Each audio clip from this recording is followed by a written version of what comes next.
Hello everybody. Welcome to Wednesday morning. Thank you for all the beautiful loves and messages and emails and text messages and stuff that's come through from everyone that's sending me beautiful messages, letting me know that you're thinking about me and that you hope I get better soon. It's been a bit of a interesting couple of weeks. I did get a sinus infection. I can't remember the last time I've actually gotten really, really sick. Um, so yeah, I got a sinus infection. Took a little bit to get the antibiotics right for it to kick it in the ass. So that wasn't fantastic, but we're on the right track now. And I've also known that I know things before I know them. And I also knew that there was a very big upgrading space coming for me spiritually. And throughout that 2 weeks, it was so weird that I wasn't even allowed to check out or ask questions up there or of them, because they were just making sure that I wasn't disturbed so I could heal. And there's been some serious downloading, serious upgrading. I call it upgrading, other people call it downloading, other people call it, spiritual awakenings, however you want to see it. But for me, it's like I call it an upgrade because I have certain abilities, and once they put me through that pace, I go to the next level. So it's going to be really interesting to see what kind of gifts and abilities they've awakened in me this time. I know that I've been asking for more stuff because you don't get your spiritual abilities awakened unless you kind of ask for it. That's what I've found throughout my years. That if I want a special ability, or I want to grow my abilities or grow my gifts, I just ask. Hi, Pornima. Good to see you back. Thank you. So I ask, and basically it depends on the time frame that they choose to give it to me. If they choose to give it to me, usually they do. It just depends on the timeline of giving it to me. I tend to go through a pretty big physical change through stuff, and this one was a pretty big physical change through stuff, as well as pulling back like lost souls or lost parts of me, which was really cool. So it's going to be interesting to see how it all plays out. Hey Ashley, it's really good to see you. Well, I can't see you, but you can see me, but I'm reading your message. Um, how is everybody going? Like, I mean, we're in Victoria, we're still in lockdown. I know the other states are able to move around a little bit more. But how is everybody going? How is everybody feeling? Ashley, me too. I'm glad I'm feeling better. I wouldn't say I'm 100%, but I'm a shitload better than I was. Um, so how is everybody going? Let me know how you're going. Let me know what's been happening for you, and you can pop your questions into the comment section, and I will have a look at emails. Okay, so our first email is from Bridge. Hope you're feeling better. I am, thank you. I would love to ask you about my thyroid problems I've been having since the end of last year. I was wondering if you could give me any guidance about what is causing it, or what I need to do to help it, or just about anything to do, or just about anything to do with it, really, if possible. I'd love to know what you can tell me. I look forward to listening in the morning. Ah, Bridge. Our bodies are really, really complicated. Um, my question to that too is, have you actually gone the test? Like, as in, is it actually official that you actually have a thyroid issue? Because quite often too, the thyroid can be the result of other stuff not working properly. I also know too, like with doctors and things like this, they would test you just for the like a base level thyroid functioning test. Yet that tends to not. I guess it gives them a baseline, but it doesn't actually really dive in deeply into thyroid stuff. In order to really tune in and actually find out if there's actually a thyroid, like an actual physical like genuine issue. You actually have to usually pay more money to get like more intensive thyroid tests. So my question would be too is, have you actually done the intensive thyroid tests, or have you gone to the doctor and they've said like the base test is a little bit off? Or I'm curious about like where you're at with checking into the thyroid stuff. On a spiritual energetic level, when it comes to your thyroid, um, it feels more like to me like you're holding on to it feels like to me you're holding on to stuff like around sort of like 17, 18, 19 type space. When you were that age, there seems to be like you're holding on to something there. It also feels like you're holding on to something like early 30s type thing. There's emotional stuff there that's actually um, played out that hasn't been let go or dealt with. It feels like that's putting the pressure on the thyroid too, because it feels like you're not or haven't been able to express yourself, or not able to know how to express yourself back then. And it feels like that's sort of sitting in the into the thyroid space as well. To me, when I look into your physical body, it does feel a little bit sluggish. Um, not operating at its full speed, like a full, like its full capacity, its full pace.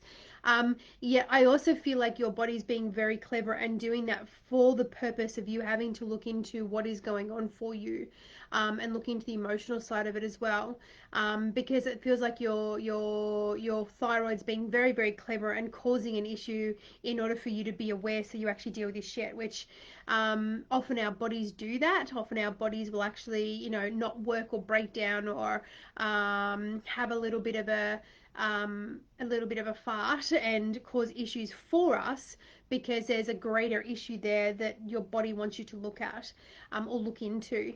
Um, that's really interesting. They're actually like popping into my head. I do house cleansings with a gentleman that he I'm like his consultant type thing. Like he contacts me, and we go through what that house needs, and then he goes and does the house cleansings, which is fantastic. Because I can't be everywhere, and he's fantastic at what he does. And there was a gentleman, I'm getting to the point with the body thing. There was a gentleman that was really struggling with house stuff, and this guy went and did his house cleanse and got his house beautifully done. But then this guy was still experiencing the same, like similar stuff and having an issue. Anyway, when I tuned into it, the dude that I consult for, I can see that the house, like the house, the property, the land, everything is like beautiful. Like there's portholes in there, they've been shut down, the energy's been changed, it's been gridded, it's been protected. It's like, it was beautiful. Like he's done a fantastic job, but this guy was still having experiences of having an issue. Anyway, I felt into it a little bit more, and I really, really felt very, very deeply that I had to actually take David with me, my partner with me, because I felt like it was like I don't know, it was like a man thing that needed to happen, like a man speaking to a man to get the point. Anyway, we went and did this house cleanse, and the house is beautiful. Like I tuned into the house. David walked around the house. I've walked around the house, and I know that if I end up having to be at a house cleanse, I know it's pretty full on. Like I know there is something that's a deeper level than just the general house cleanse that needs to be done, needs to get into it. So I knew this was a greater thing. Anyway, I took David. Um, Houses, as I said, is fantastic. But what this gentleman was, is I looked at his body and I went, holy shit, mate, this has got nothing to do with the house. The house is fantastic. The house is fantastic. You are so in tune to the other side, and you feel like they're annoying you because you're not liking what they're doing to you, yet they're doing it to you because there was a greater issue there. Now, his back was so bad, was so badly damaged years ago. He has not been looking after it because he's been to a few places and stuff like that and not able to get the help.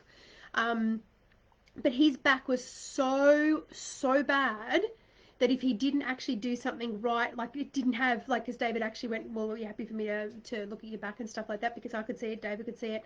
This gentleman actually let David fix his back, and fix his body and put a few bits in and stuff like that, which immediately took the pain away in his body. And he immediately shifted energies. He immediately felt different. He immediately shifted energies. But what was going on was the other side was annoying him so much to the point so he would actually be aware of what his body was doing and aware to get the help that his body needed.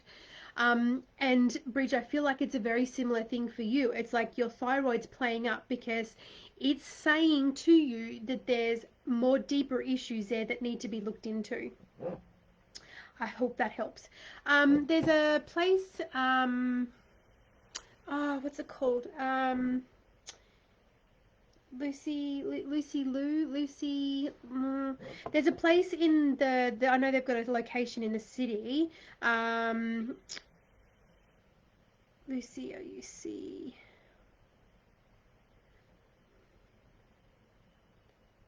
The Lucy Rose Clinic. Anyone that's actually struggling or feeling that they've got thyroid stuff, there's a Lucy Rose Clinic. They're not cheap, but they'll actually like really let you know if there's a thyroid issue. Most of the times, I have found that the thyroid's playing up because you've got other stuff going on, and it's the result of not looking after the other stuff. Okay, the next email is Belinda. Hello, lovely. Hope you're feeling better. The questions I have for you today are, I am feeling better. Thank you, Belinda. Um, if and when I, if and when will I see the boy's dad showing more interest and priority consideration towards the kids? Like, want to actually see them more. Personally, I'm questioning whether they are fully Personally, I'm questioning when they are fully independent, when all work is done, lol. Yeah. Is there a reason? I'm just going to. Okay, there's a few questions. Will my boy's dad show any interest? The boy's dad to me feels like he's got the attitude or the mentalness going on of feeling a little bit entitled or feeling a little bit entitled,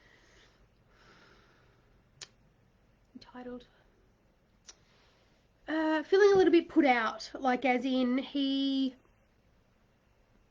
doesn't like me looking into him, so I'm just going to pull back a little bit because it's like he doesn't let me looking into him, which is fine. That's totally fine. Sometimes I get stuff, and sometimes you go and have a look at something, and then you can feel the resistance of like, no, they don't want that to know. I feel like there's more here than meets the eye with all of you guys. I feel like he is at a point where he has a point of view and you have a point of view, and he is a little bit more stubborn and sticking to his point of view than the seeing the bigger picture. And I have seen a lot of men get stuck in themselves as opposing to look at the bigger picture. And that's just the way it needs to happen. And it is the fact too that sometimes the universe and the children too, it's actually a lot to do with the children as well. It's the children's contract as well. Sometimes the children's contract is that they don't need to see their father or their mother between that certain ages because they've got stuff to work through before they get to the next bit where they're actually welcoming that connection with the next part. I feel it's not going to be until the children get a little bit older. I feel it's actually protecting the children from from other stuff.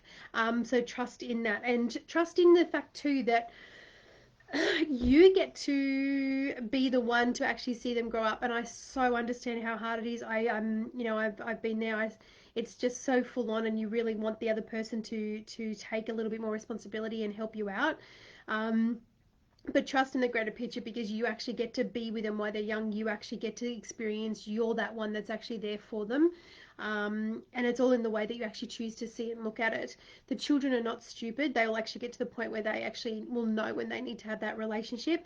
But it just feels like the dad's got a lot of stuff going on and he feels like he's right and blah, blah, blah. It gets a little bit tricky. But when they're a little bit older, will actually feel like there's going to be some contact.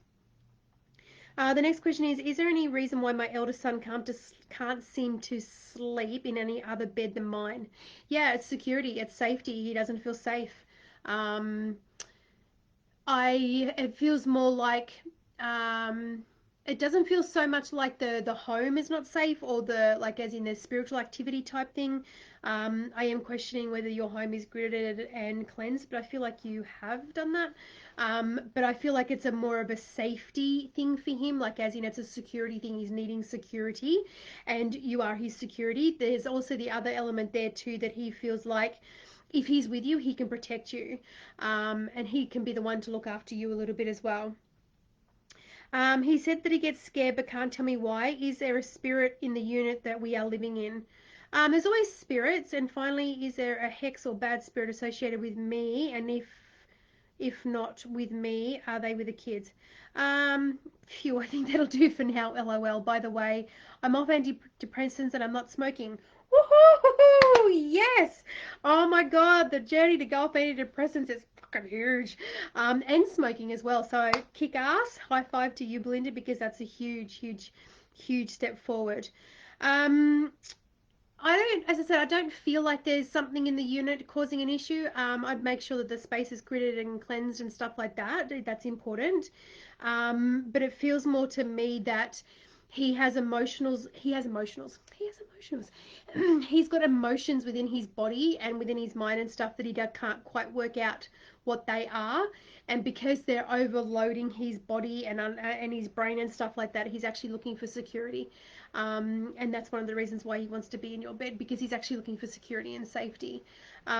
Ways to help him with that. Um,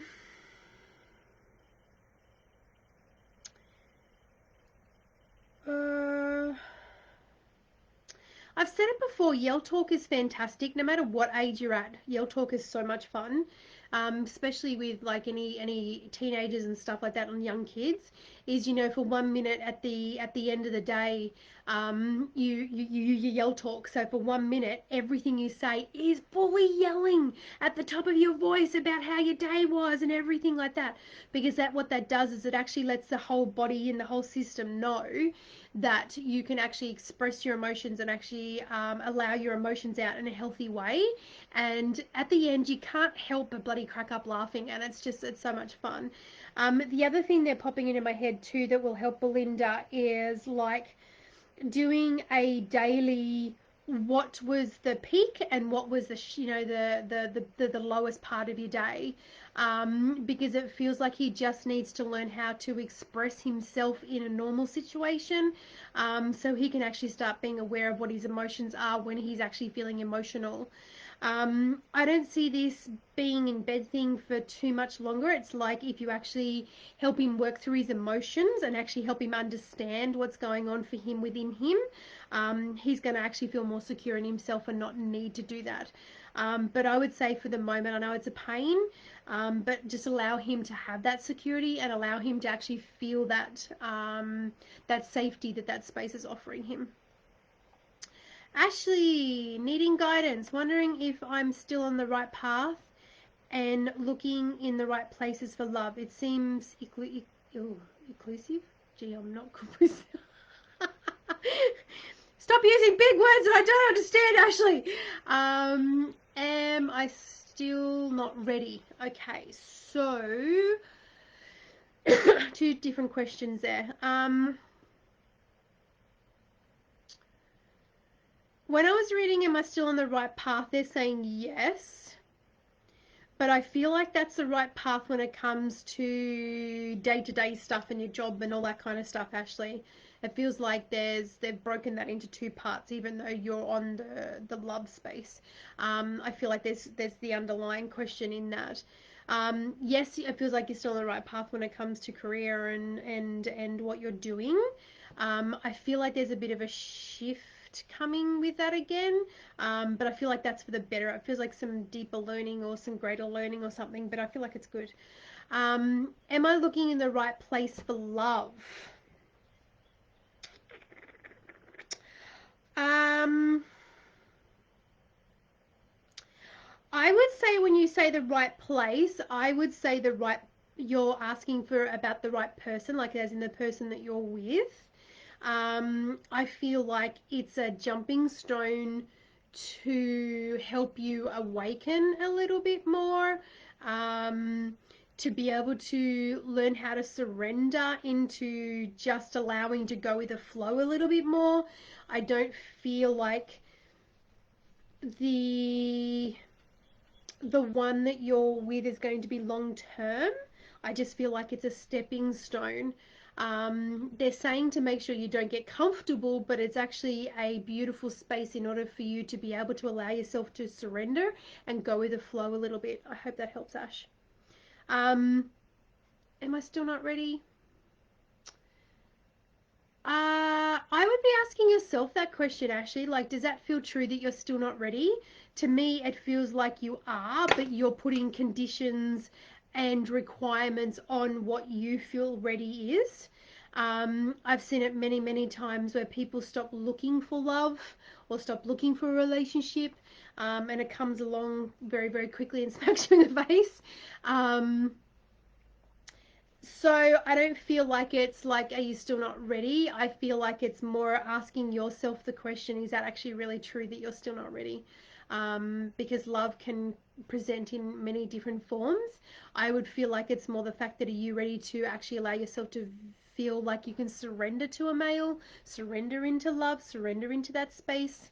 I'm wondering if you've read the book called Getting the Love You Want, by Marvin Hendricks, and his wife wrote that book. Have a look at that book; it's fantastic. But to me, it feels like, are you ready? Like, is it true that you're ready to allow yourself to be vulnerable and actually open up into a space?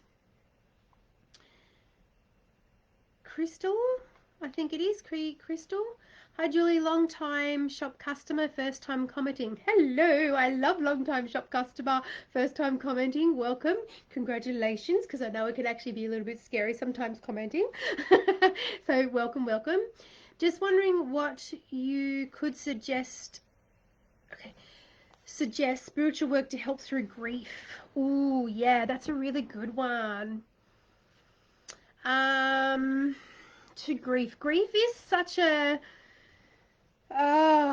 personal thing, and every time you grieve, it's actually different. So every time you actually go into that grief space, it's going to be different because every time you have grief, it's a different form of loss with the person that you're experiencing with. Grief, hurts. You've got to give it time to work through it. You can't push grief. You can't force grief.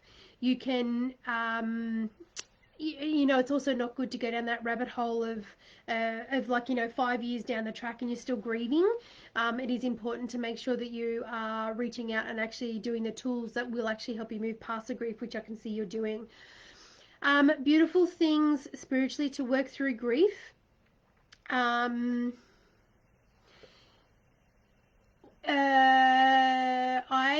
there's a couple of things that are coming to mind for you, Crystal. One is it feels like actually dedicating a space where you can actually talk to them like you would face to face, like you've caught up with them at a coffee shop type thing. Whether it's a loss, whether it's a physical loss or it's a relationship loss, that kind of stuff. Actually have a physical talk to them like you would with them at a coffee shop and actually have a chat with them, because it feels like there's stuff there that needs to be said. The other beautiful, beautiful way to deal with grief is to actually write down everything that you're feeling, everything that you're experiencing. You can even write down, like, in relation to grief, I believe, or in relation to grief, I feel. um, you can even do it in the way of, like, I feel grief because, and write whatever comes out, and do a big, like, do a letter up, a physical letter up, and go find a spot in your garden, actually dig a hole, pop that in there once you've actually gone through that space, and find a new plant, like find a new flowery plant or a new tree or something, and place the tree onto that, because that'll actually help let go of everything that you're holding on to, the grief, all that kind of stuff. And it'll also allow new growth, because as that plant grows, it actually brings new life into that situation as well. The other beautiful way to actually deal with grief as well is actually giving yourself a dedicated space, like say for 15 minutes a day, where you put a certain song on and you just allow yourself to wail. You allow yourself to like go into like full grieving space, and it can feel a little bit uncomfortable to start off with because it doesn't feel genuine. But what you're doing is you're actually giving your grief a platform to be able to relieve itself. Because that's what part of grief is it's actually working at how to relieve the emotions and the stuff that you're feeling. So doing that each day, so you give yourself that, okay, for the next month, every day at 7 p.m. excuse me, every day at 7 p.m. for 5 minutes. I'm going to put some music on and I'm just going to allow myself to grieve. And as I said, it's going to feel weird, but just allow yourself to fully grieve. Of like, if you don't want to make noise, grab a pillow and actually allow yourself to like into the pillow, because grief is actually being able to relieve the emotions you're feeling. I hope that helps. I'm sending you big loves and hugs, and I'll send some spiritual angels to actually help you actually work through that, because anyone that's going through grief can be pretty full on. But there's no time frame you can put on it. You've just got to be gentle with yourself. And as you know, it does get easier um, with time. Emmanuel, I'm financially struggling. Just wondering if I'm on the right path to address these needs. Um, I feel like Emmanuel, I feel like you've put in too many paths, if that makes sense. It feels like there's too many paths happening. It's like you're trying to fix this so much that there's too many paths happening. It feels like to me, if you bring it down and actually choose like one or two things financially, um, that will actually make it a little bit different. Um, I always love suggesting, and I'm not sure where you're at in the world, is in Australia we have like the $2 coins. Getting a 1.5 litre bottle of Coke or whatever bottle of fizzy drink it is, even an orange juice bottle, and popping your $2 coins in there. The other fantastic thing is also go, popping $20 a week away will actually make a big difference. But it feels like to me you've just popped yourself into too many different spaces, and to bring yourself back down a little bit. Emmanuel, it also feels like you have an opportunity coming to that is going to help you financially, do an investment or something like that that will actually return good financially stuff. I'm not sure what that is, but there's something coming. But it feels like you need to actually bring back your too many spots what you're thinking about it, because you're trying to fix it so hard. And when you're trying to fix something so hard, you're stopping yourself seeing the greater picture that's out there. Allow yourself to come back and bring it down to sort of like a lot less things that you're doing, and you'll actually see a greater picture. But I feel like there's an opportunity coming. I hope that helps. Things are going to be shifting. Ashley, sorry, I can't seem to find love. I feel like I did surrender and got rejected. Okay, let me just feel into this, Ash. First of all, I want to say, I want to celebrate you so friggin' hard for actually allowing yourself to surrender and getting rejected. Like, that is huge to be able to allow yourself to actually do that. And it's also huge to let you know that, to let all your parts know too, that any emotion you do feel is okay. That it's okay to feel rejected. It's okay to get rejected. It's okay to surrender. Because when we fight feeling a certain emotion, that's when things can get really skewed up and all over the joint and not work for you.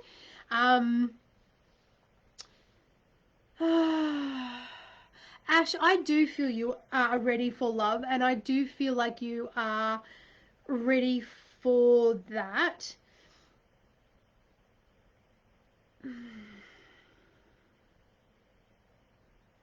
I feel too that this was also a test to see if you're going to allow yourself to go back into a shell, or you're going to allow yourself to keep on actually opening up into the thought of actually allowing somebody into your life.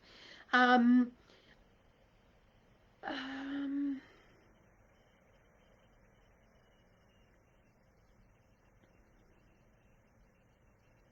I'm just looking into your timeline, Ash, of like partners and that kind of stuff. Um,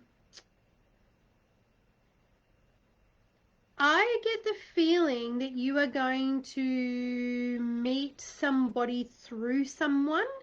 But I feel like it's going to be after COVID, like when we're allowed to be out of COVID a little bit more. I don't feel like it's like on dating sites and that kind of stuff. It feels like your next point is somebody that you meet through somebody, and I hope that helps. But you've just got to keep going. Like it's that saying that, it was better to have love than not love at all. Sometimes you've got to, one thing that my mum did tell me, even though, my relationship with my mum has not been fantastic throughout my life, one thing my mum did tell me is you've got to kiss a lot of frogs before you get your prince. And that's really stuck in my head, which I love because it's true. You've got to keep going until you find that one. But I feel like when you stop looking, Ash, it's going to pop into your life. But I feel like it's going to be through somebody. I hope that helps. Crystal, thank you so much. I would give that a go. Yeah, really give yourself the time to actually work through the grief. You don't have to do everything all at once, because you don't want to overload yourself and overwhelm yourself either. But give yourself time to actually go through the grief. Um, but yeah, I'm sending you big hugs. And on that note, my darlings, I feel like my brain is done. I hope everyone's fantastic. We are doing door sales. So you can come to the door, and Beryl is actually helping you out. We are open Tuesday, Wednesdays, Thursdays, Fridays, from 10 to 5:30. There is times where Beryl has to run off and get her children, or I've got to run off and get my children from work and school and stuff like that. So we are juggling things at the moment, but we are there. And we are missing humans. And thank you so much to everyone that's doing online orders. It's really appreciated. We are delivering ones that we can deliver and posting ones that we need to post, and you can also pick up as well. And I just wanted to say thank you to everybody. I'm so deeply grateful, and Beryl's so deeply grateful and gratitude as well to everyone that's been supporting us while we're in this COVID lockdown. Let's hope by the end of like the October space that we actually get to see each other again and have huggles and kissels. And but until then, we're still zooming, Zoom calling, and actually having chats like this. But I will be here next Wednesday. Next Wednesday will be 10:30 because I have to adjust to children going back to school and all the rest of it.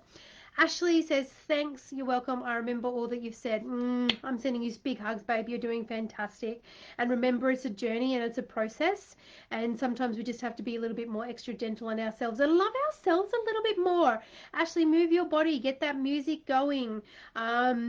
Ashley, I feel like doing some really slow music, like really gently soothing slow music, and actually allow yourself to lay on the bed and just like allow yourself to touch your face and to breathe. And really slow music will actually help you connect in with you and actually help you feel better. So I'm sending everybody big hugs and loves. Everybody stay safe, and I will see you next Wednesday. Bye.